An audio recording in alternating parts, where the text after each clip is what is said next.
najprej сериозно то спротивставување и сосем аргументираните забелешки за содржината на двата закони, како црква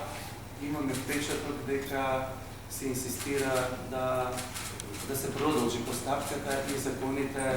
да станат официјални формални законски решенија во нашето општество со целокупната нивна содржина. Сакам да потенцирам дека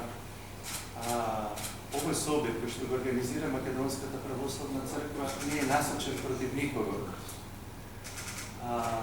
Туку е насочен исклучиво против содржината на овие предлог закон. Ние образложивме во повеќе наврати и во самото сообщение експлицитно изразуваме протест против новиот контекст што му се дава на поимот род, против родовата компонента која што е застапена во предлог законот за родова еднаквост и се користи, се злоупотребува на уште поексплицитен начин во предлог законот за матична евиденција кој што предвидува промена на ознака за пол